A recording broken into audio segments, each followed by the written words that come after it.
falar aqui do nosso querido módulo 5, né? Nosso módulo aqui de fiscal. Lembrete aí que eu sempre faço, né, no início dos laboratórios aí, para quem vai fazer no modular, né?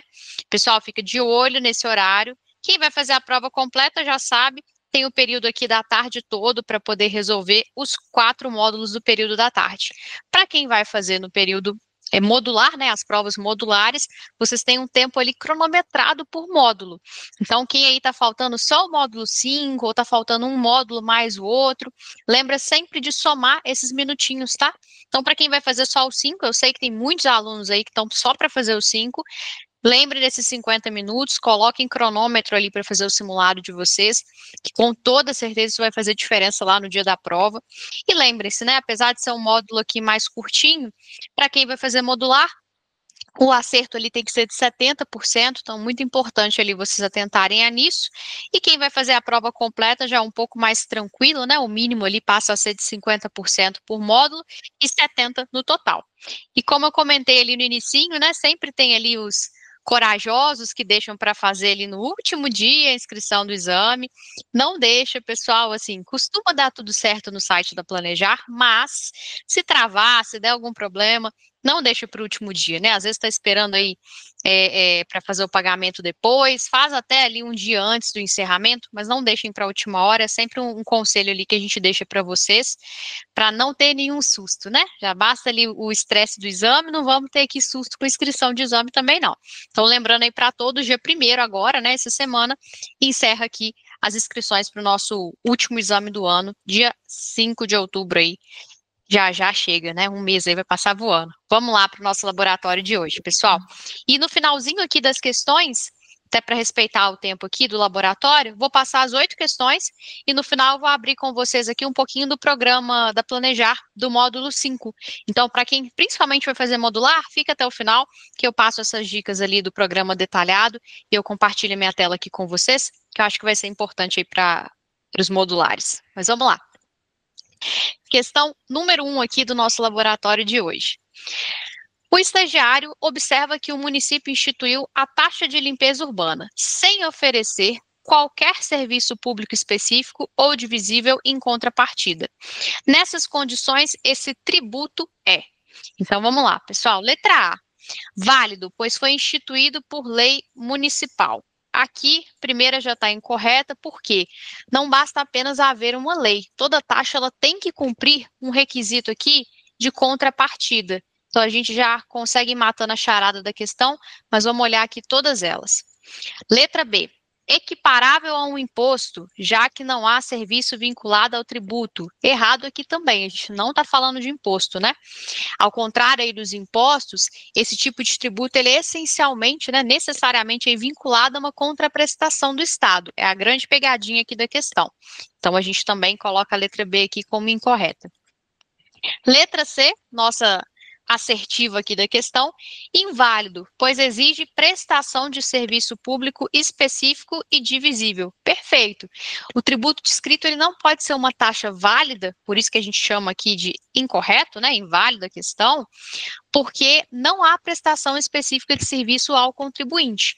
Então, as taxas, ela tem como fato gerador a utilização ali efetiva, né, ou potencial de um serviço público prestado ao contribuinte, né, ou posto ali à disposição do contribuinte também. Então, como falta esse serviço específico aqui no nosso enunciado, a cobrança aqui ela é inválida, por isso a nossa letra C aqui é a alternativa correta. E divisível, só para trazer para vocês, talvez fique nessa dúvida, né? O que é isso?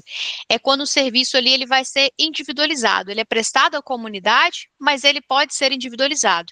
Então, por exemplo, o licenciamento de um veículo, a coleta de lixo, são serviços ali que são prestados como um todo, mas podem ser ali individualizados e mensurados, né, a favor ali de cada contribuinte. Então, quando a gente paga ali um tributo de coleta de lixo, por exemplo, né, ele é individualizado, então ele é divisível, só para trazer para vocês aqui a clareza dessa palavra.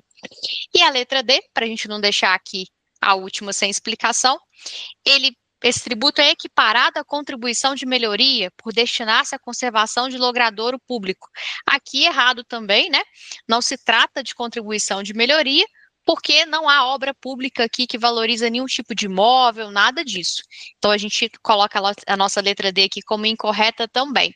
E só para ficar um pouco mais claro, a nossa correta ali, C de casa, aqui, pessoal, a foto da nossa apostila para vocês. A aula, claro, vai ficar gravada, mas quem preferir tirar um print aí, fica à vontade. Aqui a gente está falando dos nossos diferentes tipos de tributos, né? Os impostos, as taxas e as contribuições de melhoria. Toda vez que a gente estiver falando aqui de contribuição de melhoria, lembrem sempre que a gente vai estar falando das duas coisas: valorização imobiliária mais uma obra pública. Então, isso aqui já foi questão de prova também. Importante frisar aqui com vocês. As taxas, elas vão ser referentes a determinada atuação ali do Estado, né, uma prestação de serviço público, e os impostos é um fato gerador lícito, porém, a grande pegadinha aqui do imposto, ele é sem contraprestação do Estado. Então, por isso ali que a nossa letra C, né, estava correta para essa questão, só trazendo um resuminho aqui para vocês dos 3 tipos que podem vir cobrando aí no exame de vocês em outubro. Vamos lá para a nossa número 2. Vamos lá. Aqui sempre começa do final, pessoal, qualquer questão que seja um pouquinho maior ali, né, que a gente está falando de 3 linhas, ainda é um enunciado pequeno, mas sempre ali tenta dar uma olhadinha no final para a gente já saber do que se trata o conteúdo. Então, aqui ele está me falando sobre a desigualdade violar qual princípio constitucional tributário. Então, a gente já vai ler ali o enunciado, seja aqui de 3 linhas, de 6 ou de 10, com uma visão um pouco diferente, mais completa. Então, para a prova, isso é um ganho de tempo importante. Vamos lá. Nosso querido estagiário verifica que uma nova lei tributária impôs alíquotas diferentes para contribuintes em situações equivalentes, sem qualquer motivo razoável, né? Sem qualquer motivo razoável para isso. Como, por exemplo, 2 médicos com a mesma renda, mas um sendo mais taxado do que o outro sem justificativa. Essa desigualdade, como a gente leu ali antes, viola qual princípio constitucional tributário? Então, vamos lá. Letra A. Princípio da legalidade. Aqui errado, né, pessoal? Quando a gente fala de legalidade, lembrem aqui de lei, para facilitar um pouquinho aqui para vocês, que a gente está falando sempre de exigir uma lei para a criação de um tributo, tá? Então, aqui, legalidade ali exige essa lei, e não é o que a gente está comentando aqui agora. Letra A aqui incorreta. Letra B, princípio da anterioridade. Então, refere-se a tempo, né? Quando a gente fala de anterioridade, lembra aí de antes, de tempo mesmo. Então, é de quando ocorreu a cobrança, e não é o caso aqui, que a gente está falando de 2 pessoas com a mesma renda sendo taxadas de formas distintas. Não tem nada a ver com o tempo em questão. Então, antes, lembra do tempo, nada a ver aqui com essa nossa número 2. Letra C. Princípio da capacidade contributiva. Aqui, pessoal, está errado também, porque a capacidade contributiva ela exige tributação segundo a possibilidade econômica, mas ela não justifica tratamento distintos entre iguais. Então, a nossa letra C aqui também está incorreta. A nossa letra D, trazendo a explicação aqui para vocês, princípio de isonomia também pode ser chamado de princípio de igualdade, né? I de isonomia aqui, I de igualdade, lembrem disso. Ele vai vedar aí o tratamento desigual entre iguais. Basicamente é isso, né? Então, qualquer contribuinte em situação equivalente, que é o que trouxe aqui no nosso enunciado, ele não vai ele veda qualquer tratamento diferente entre eles. Então, toda vez que a gente falar de princípio da isonomia, que é a nossa letra D aqui como correta, a gente está falando de igualdade tributária. Isonomia, igualdade, que proíbe aí que em situações diferentes, em situações iguais, tenham tratamentos diferentes. Então, no caso dado, né, a gente está tendo ali um tratamento desigual que viola esse princípio. Então, lembrar que sempre, né, do igualdade também, isonomia, que vai facilitar ali para vocês gravarem. Então, aqui só uma imagem para ficar um pouco mais claro. A gente tem justamente aqui a nossa progressividade, né, na nossa tabela de imposto de renda, visando isso, para que a gente tenha ali progressividade de renda, para que a gente tenha pessoas com a mesma renda, né, com a mesma igualdade, o mesmo princípio ali da isonomia, sendo tributadas da mesma maneira, sendo tratadas da mesma maneira, né. Na vida real, a gente sabe que pode não ser tão assim, mas para fins teóricos de prova, é vedado ali o tratamento desigual entre contribuintes contribuintes que se encontrem em situações equivalentes. Então, trazendo aqui para você só uma imagem aqui da apostila, para deixar um pouquinho mais claro essa nossa questão número 2. Vamos lá aqui para a nossa número 3. De novo, aqui a gente está falando de princípio tributário, né? Já vimos aqui no finalzinho, mas vamos ler aqui o nosso enunciado. O estagiário percebe que o imposto de renda da pessoa física, né, também chamado aí de IRPF, é progressivo, de modo que possui maior renda, quem possui maior renda paga proporcionalmente mais tributo. Esse critério obedece qual princípio constitucional tributário? Então, quando a gente fala de isonomia, que é o que a gente acabou de ver ali na questão anterior, a gente está falando de igualdade. Então, é simplesmente tratar iguais como iguais, sem falar de escalonamento por renda, que é quando a gente citou aqui a progressividade. Toda vez que a gente falar de progressividade, a gente está falando de escalonamento por renda. É só lembrar da tabela regressiva. Então, a letra A aqui, ela está incorreta para esse caso. A letra B, ela fala do princípio da legalidade, também de lei, né? Que exige uma lei ali para tributar, sem tratar ali do assunto de progressividade. Então, também está incorreta para essa questão. Letra C, princípio da capacidade contributiva. Aqui, perfeito, nosso gabarito da número 3, que é a tributação progressiva baseada na renda do contribuinte, vai refletir ali o que ele tem que pagar, né, sua capacidade contributiva de fato. Então, conforme a nossa Constituição Federal de 88, os impostos devem ter caráter pessoal e serem graduados de acordo com a capacidade econômica de cada um, visando aí a justiça no fisco, né, a justiça fiscal aqui que a gente tem no nosso país. Então, aqui a nossa letra C seria correta. E a letra D, só para a gente passar aqui por todas, é o antes, né? A anterioridade. Vincula ali cobrança em relação ao exercício fiscal, em relação a tempo. Não tem nada a ver aqui com pagar proporcionalmente mais tributo, quem recebe maior renda, que é justamente quando a gente está falando aqui da progressividade. Eu começo com menos dinheiro, eu pago menos imposto. Eu tenho mais dinheiro, eu vou pagar mais imposto também. Então, é essa a ideia do progressivo, né? Que a gente fala da nossa tabela ali de imposto de renda. Então, a número 3 aqui, letra C de casa, princípio da capacidade contributiva. Aqui, só trazendo para vocês, né? Cobrança aqui, o princípio da capacidade contributiva é a cobrança de tributos sobre a renda que o contribuinte dispõe efetivamente, visando ali a maior justiça social. Então, quem recebe mais deveria pagar mais, quem recebe menos deveria pagar menos. Vamos aqui para a nossa número 4, né? Agora é uma sopa de letrinhas aí de elisão, elusão, evasão. Vamos lá. O estagiário analisa uma operação em que uma empresa registra formalmente a doação de um imóvel como se fosse uma venda, com valor subfaturado, com o intuito de reduzir o imposto devido. Então, um monte de coisa aqui que a gente já viu errada em uma frase, né? E esse expediente aqui tributário configura o quê? Então, nessa situação, pessoal, de negócio, né, existe ali uma doação, né, como se fosse uma venda. Então, a forma declarada ali para a receita, vamos falar assim, é diferente do que o que realmente ocorreu. Então, esse é um exemplo claro de dissimulação. E essa aí é uma palavrinha nova, talvez, para muitos de vocês, né, que é menos comum, mas é quando o ato real acontece, porém, não é transmitido da maneira como ele foi feito. Então, é quando a gente está dissimulando alguma coisa, né? Então, tenta lembrar mais nessa ideia. Então, por que não são as outras letrinhas aqui? Vamos olhar uma por uma. Letra A, elisão fiscal. A elisão fiscal é o planejamento puramente legal, né, pessoal? Então, tentem lembrar do Lzinho ali da elisão. Normalmente a questão pede elisão ou evasão, tá? Normalmente é assim, as mais fáceis. Mas aqui a gente sempre vai tentar pegar um pouquinho mais difícil. Então, a elisão ali, né, o L de legal. Então, é algo que é certo, feito por meios ali legais. Então, a elisão fiscal seria um planejamento puramente dentro da lei. A elusão fiscal aqui está errada no sentido de uma simulação menos comum, então não está certo aqui também. E a evasão, né, no sentido de evadir, que seria usar ali meios ilícitos após o fato gerador.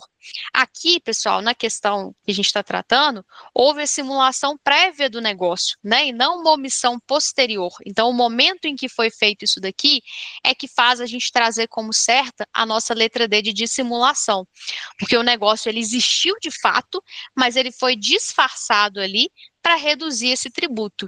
Então, toda vez que a gente falar de dissimulação, e aí para ficar um pouquinho mais claro aqui para vocês, é quando a gente está falando que o negócio jurídico ele existiu, porém não da maneira como foi exteriorizado. Então, aqui foi a ideia que a gente trouxe de uma doação se passando ali por venda ou vice-versa. A ideia é existir algo e a gente tentar passar isso como uma forma distinta para pagar menos imposto. Por isso aqui o sentido de dissimulação. Então, aqui um outro exemplo para vocês, né, para ficar mais claro, um pai que pretende doar um imóvel para uma filha e percebe que terá menor carga tributária se transferir via contrato de compra e venda, né? Então, mais ou menos ali o que a gente trouxe na questão também. Então, ao invés dele fazer a doação, ele vai fazer isso como um objeto de venda. Então, existe o fato, mas ele vai dissimular essa ação para poder ter ali um custo menor de tributação, tá? E aqui a simulação, que é o contrário, para vocês terem conhecimento também, e a gente vai fazer uma revisão aqui juntos, é quando a gente fala que o negócio nunca existiu. Essa é a ideia, por isso é considerado nulo. Então, lembrem da palavra como sempre no dia a dia de vocês. Então, quando a gente fala assim, eu vou fazer uma simulação de uma carteira de investimento, essa carteira não existe ainda, concorda? A gente está simulando ali para mostrar para um cliente. A carteira em si, ela não existe. Então, a simulação é algo que nunca existiu. A dissimulação é algo que existiu e a gente está tentando transformar em algo distinto do que realmente foi, tá? Então, tentem gravar dessa forma para ficar um pouco mais claro para vocês. Então, resuminho aqui de dissimulação e simulação que pode vir aí no exame de vocês cobrando essa diferença. Então, por isso que a gente trouxe aqui hoje no laboratório de hoje para vocês. Vamos lá. Mais um pouquinho dessa sopa de letrinha aqui para vocês. O estagiário toma conhecimento de que uma empresa omitiu a emissão de notas fiscais, então emitiu a emissão aqui das NFS, em parte de suas vendas, de modo a declarar receitas menores e pagar menos impostos. Essa conduta caracteriza o quê? Então, aqui a gente está falando que a empresa está usando aí de artifícios fraudulentos, né? Ela está omitindo notas para reduzir ali um tributo. É uma prática típica aí, pessoal, de evasão fiscal.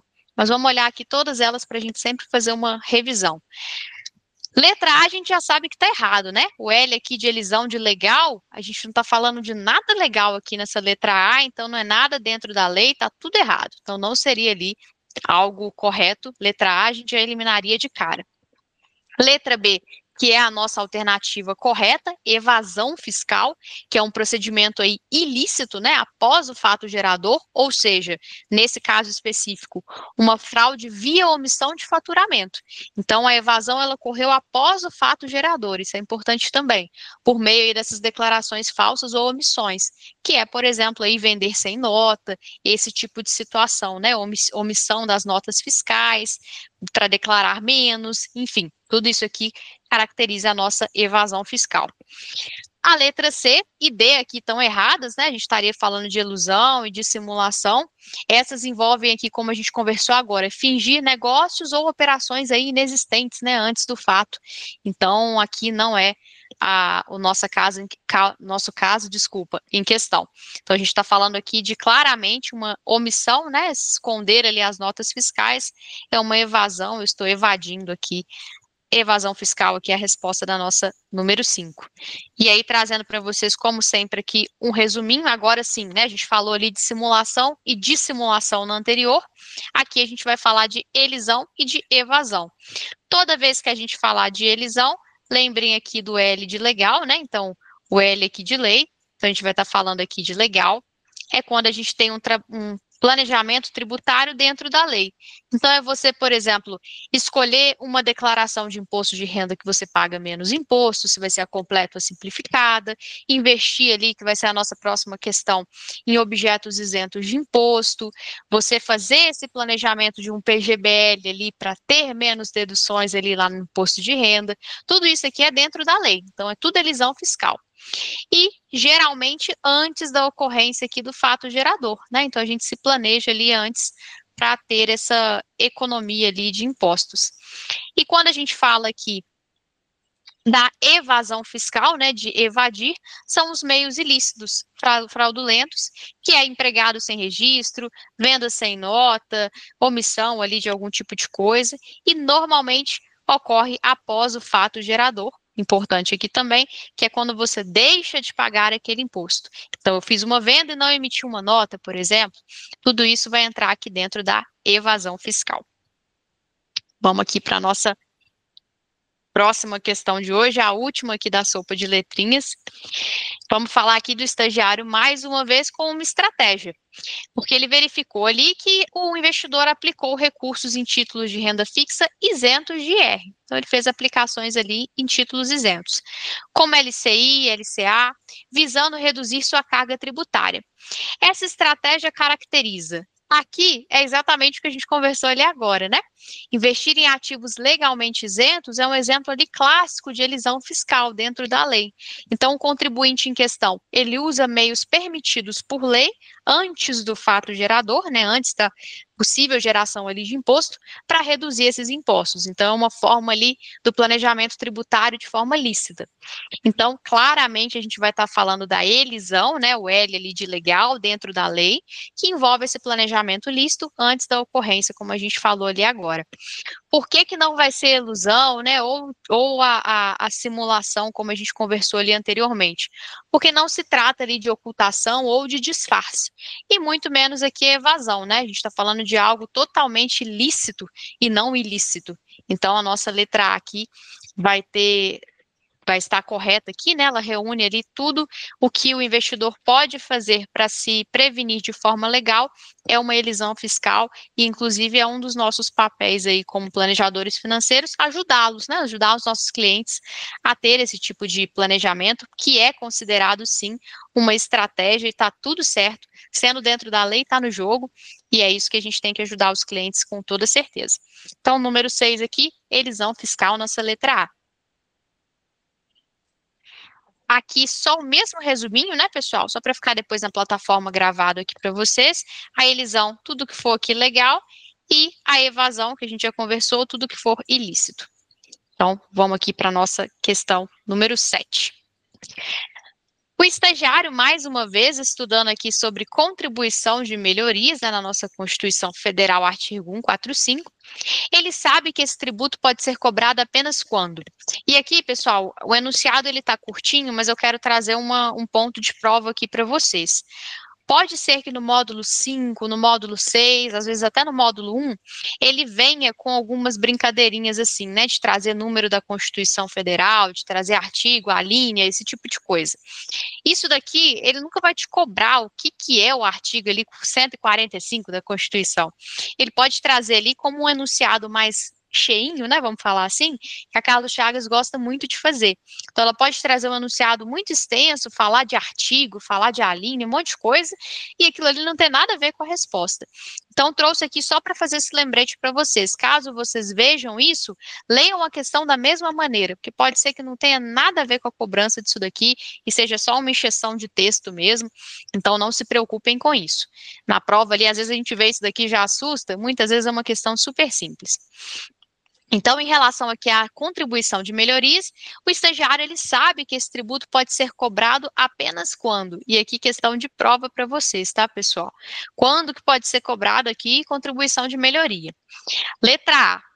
Houve obra pública e houve valorização imobiliária resultante dessa obra. Deixa eu até mudar aqui a corzinha da nossa caneta, que a nossa letra A aqui, ela tá perfeita. Eu trouxe isso aqui lá na questão 2, salvo engano, para vocês. Só pode ser considerado quando tiver esses dois fatores, por isso um maisinho aqui. A contribuição de melhoria, ela só pode ser lançada se, primeiro, existir aí efetivamente uma obra pública que beneficie uma certa área, e segundo, se essa obra aí provocar um aumento de valor nos imóveis da região. Então, a letra A aqui, ela está perfeita, precisa-se ter esses dois componentes, tá, pessoal? Eles são somados aí, ambos, para ter essa contribuição de melhoria. Vamos entender só aqui as demais, por que estão incorretas. Letra B.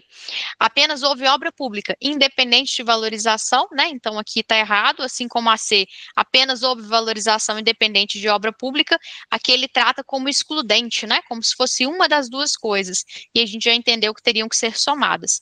Então aqui B e C estão incorretas.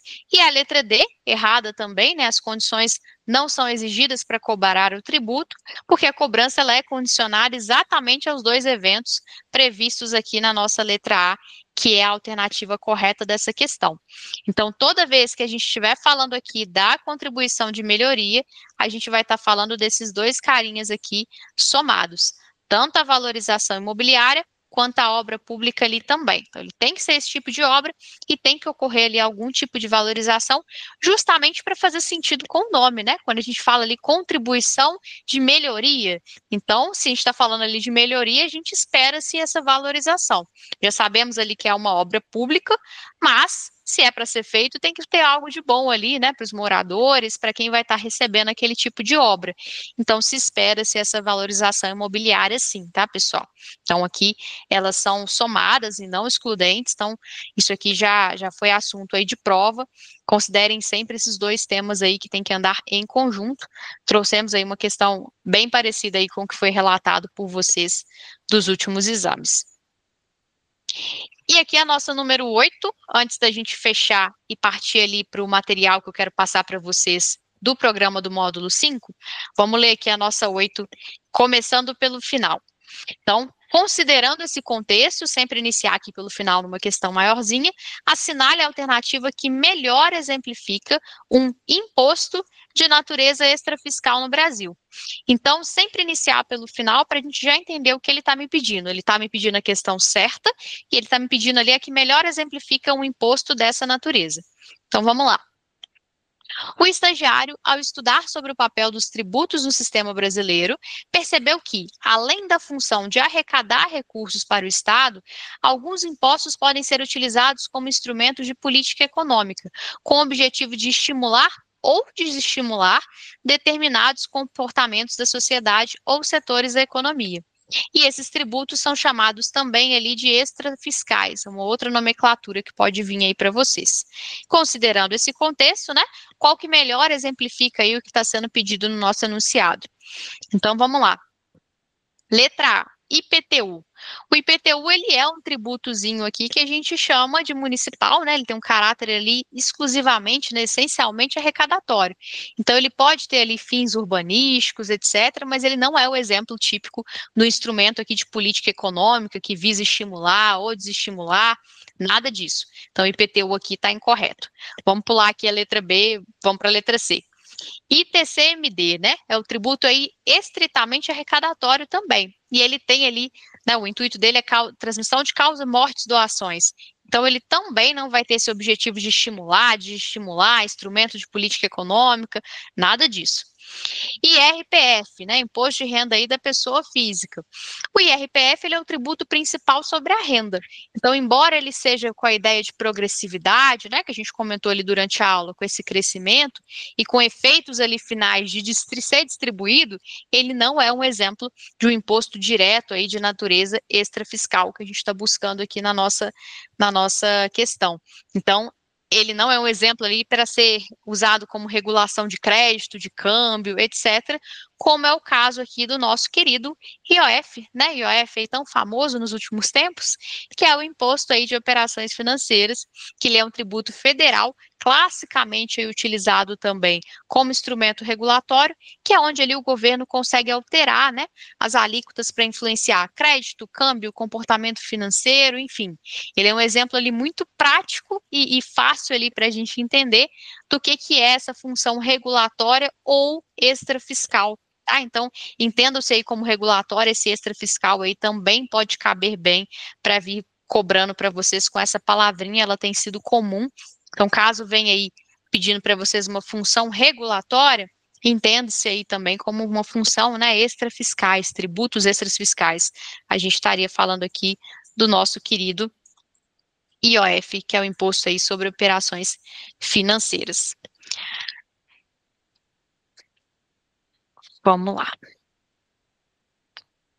Pessoal, vou passar aqui para vocês. Acabou que a gente não tivemos dúvidas aí durante a aula. Deixa eu ver aqui no chat se tem alguma mensagem aqui de vocês. O Olivier trouxe uma contribuição aí boa também. Ô, Gabriela, eu queria tirar uma dúvida, se possível. Oi, por favor. Eu estava olhando aqui o chat, antes de eu compartilhar a próxima tela com vocês. Vamos lá. Na questão de elisão fiscal, sobre a essência do que é, ficou super claro. Eu peguei uma questão recente, não vou lembrar o número da questão. Falava lá, fulano de tal quer fazer alteração na sua carteira e gostaria de ter uma maior elisão fiscal. Não falava qual a renda dele, qual tipo de imposto ele declara simples ou completa, e dava lá vários tipos de produtos, né? Entre eles Uhum, tinha RGBL, PGBL, clube de investimento e tudo mais, né? Eu marquei os que eram isentos de imposto, né? Então, assim, acabei perfeito. acertando a questão. Mas se a gente for olhar no contexto geral, né? Eu sei que a gente fala para não brigar com a questão, mas um VGBE, um PGBL, ele teria uma elisão fiscal, dependendo da contribuição e da renda. Às vezes, um clube de investimento, ele não teria a cobrança do IOF no produto, né? Então, assim, Uhum. nesses casos da questão, quando me der esse caso, eu foco no produto que é isento de imposto na pessoa física ou o quê? Como que eu faço? Eu fiquei na dúvida, acertei, mas fiquei na dúvida no todo, entendeu? Você acertou e marcou a questão de LCA, LCI, perfeito? Os Isso. ativos Eu falei isentos. assim, Beleza. se eu fosse Você já me olhar para o todo, mas acaba brigando com a questão, e eu acabaria errando, né? Isso, Então, isentar eu mais vou responder o que produto você do me que perguntou, mas benefício. você já falou tudo, não brigue com a questão aí, é essencial, porque tem tanta questão ali que poderia ser mais do que uma, ou que faz sentido ser uma outra, né? Então você trouxe aí perfeito, que bom que você marcou lá e acertou. Por que que seria essa, né? E aí, esquece o não brigar com a questão, vamos brigar com a questão para a gente entender. Por que que seria que você marcou? Porque se eu estiver falando da outra opção, que seria um PGBL, eu vou estar tendo uma redução ali da carga tributária que eu vou pagar e não uma isenção. Porque você concorda que esses 12% que eu deixo de pagar hoje ali do PGBL, eu pago ele lá na frente quando eu for resgatá-lo, né? Quando eu for utilizar. Agora, a LCI, a LCA, a debênture incentivada, eu não pago nunca. Então, é por isso que a sua questão você marcou, parabéns, estava certo, porque você tem só, apesar de ser um imposto que você não paga agora, o PGBL é uma postergação de imposto. É óbvio que, Gabi, mas enquanto isso ele fica investido, eu ganho mais dinheiro, etc. Beleza. Só que na LCI e na LCA você não paga o imposto nem hoje, nem lá na frente. Então, um é a postergação do imposto e o outro é o imposto zero. Por isso que estaria certo essa, tá? Se aparecer nessa questão, de novo, né? Fica aí para os demais, se aparecer, marque os ativos isentos, sim. É uma pegadinha e é fácil de cair nessa pegadinha, né, Lucas? Porque a gente tenta raciocinar e pensa que pode ser essa segunda opção. Mas é só lembrar que o PGBL não é mágica, né, pessoal? A gente deixa de pagar hoje para pagar lá na frente. Então a gente paga do mesmo jeito. Pode ser menos? Pode, mas a gente paga. Tá bom, obrigado. Respondido? Mas não briguem com a questão no dia da prova. Vamos lá, tem mais alguma mãozinha levantada, pessoal? Acho que não, né, estagiário? Se tiver, me ajuda aí. Mas vamos lá. Não tem. Beleza. Pessoal, para quem vai fazer aqui a modular, né, eu trouxe aqui para vocês, vale para quem vai fazer a completa também, já vou abrir aqui só do módulo 5, que é o módulo de hoje. Mas aqui no nosso sitezinho da Querida Planejar, a gente tem aqui o nosso programa detalhado. E eu gosto muito de passar isso para vocês agora, quando está faltando aí mais ou menos um mês para a prova, porque é um período ali que, independente de ser modular ou de ser completa, vocês já estão mais fazendo exercício do que estudando conteúdo, ou pelo menos estão mais próximos disso. Esse programazinho detalhado aqui, ele vai vir, e aí vamos dar o exemplo aqui do módulo 5, vou aproveitar o Lucas ali, só me dá um ok se está aparecendo aí o módulo 5 para você, Lucas. Um joinha, já está ótimo. Maravilha. Então aqui vou mostrar para vocês do módulo 5, que é o módulo aqui que a gente está conversando hoje. Mas esse programa detalhado da Planejar, ele vai ter aqui 26 páginas, mas é menos do que isso, tá? De conteúdo, porque tem imagem, etc. Basicamente, ele vai trazer para vocês todos os assuntos de forma consolidada que podem vir cobrando para vocês na prova. Por que que eu gosto desse material aí, faltando esses 30 dias ali para o exame?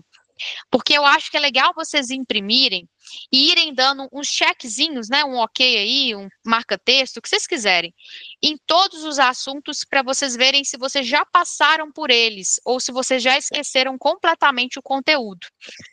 Então, quando a gente estiver falando de módulo 5, que é o que a gente viu hoje, a gente vai ter princípio de legalidade, princípio de anterioridade, retroatividade, isonomia ou igualdade tributária, tudo isso aqui que a gente viu hoje nas questões, por exemplo.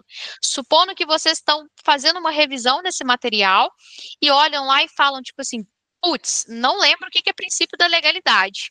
Vocês vão lá no site da gente, né, no site do... Oi. Só não está Levi, aparecendo, não, a tela. Não, tu que está compartilhando não está, pelo menos para mim não está. Eu vi que o Lucas deu um joinha ali, mas não está aparecendo aqui. Não está na tela aí para vocês, não, pessoal? Princípio da legalidade, anterioridade. Não. No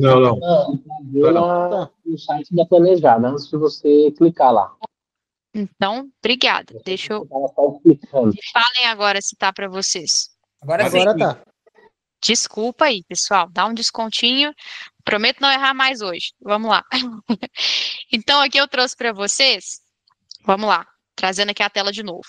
Trouxe o exemplo do módulo 5. Esse é aquele material que eu comentei do programa detalhado. E ele vem aqui para vocês todos os itens, né, que eu comentei aqui agora, só não estava sendo compartilhado, de tudo que vai ser cobrado dentro desse módulo. Vocês vão ter isso aqui dos 6 módulos do CFP. E aí eu trouxe como exemplo, que é o que eu estava citando agora, o princípio da legalidade, anterioridade, irretroatividade, isonomia, tudo isso que a gente viu na aula hoje.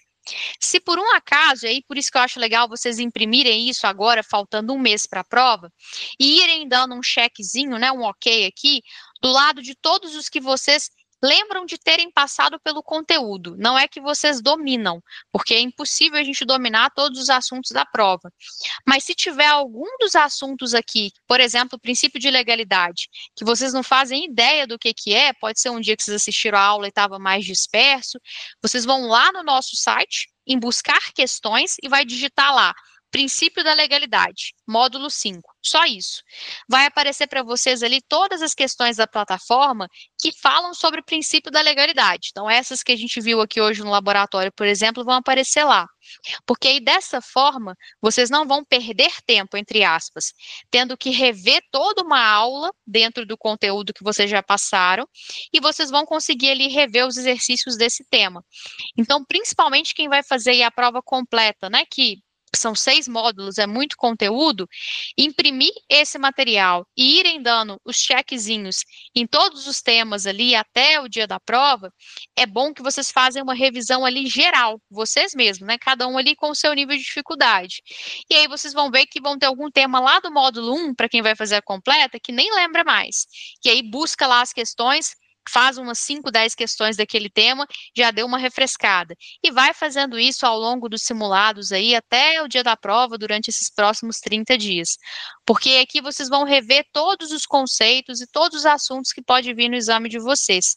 Então, é uma forma aí de otimizar o estudo, Claro que a gente traz dentro da plataforma todo esse conteúdo para vocês, mas qual conteúdo exatamente vocês esqueceram ou estão com dificuldade, é algo que eu sempre gosto aí de fazer com os alunos, faltando um mesinho aí para a prova, e ter um resultado muito legal de revisão, tá, pessoal? Então, continuem participando aqui do laboratório, fazendo as questões ali da plataforma, mas usem, imprimam isso daqui, salvem da forma que vocês preferirem, para irem dando esses cheques em todos os módulos, principalmente quem vai fazer modular. Aí é que isso aqui tem que estar com vocês mesmo, né? Com um livrinho aí de bolso, para saber que está ali na mente de vocês esses conteúdos e que não tem nada passando batido.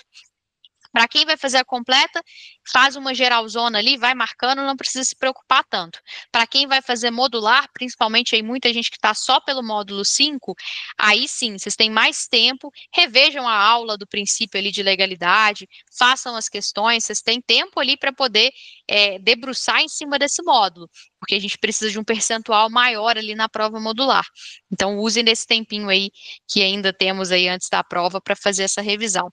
E para quem vai fazer a completa já é mais fácil, né? Não precisa, mais fácil entre aspas, não precisa dominar tanto o módulo, mas é legal que passe ali por todos esses temas ali para facilitar, tá, pessoal? Então, dentro ali do próprio site da Planejar tem, mas eu posso mandar isso lá no grupo agora para vocês para facilitar. E lembrando aqui, né? A gente vai ter o sumário, todos os módulos, desde aqui do módulo 1, que é o nosso módulo mais pesado, até o módulo 6, todos os conteúdos aqui estão resumidos para vocês, então usem como um checklist aí né, antes do exame aí da prova, para vocês terem aí em mãos, vai ajudar bastante, pessoal.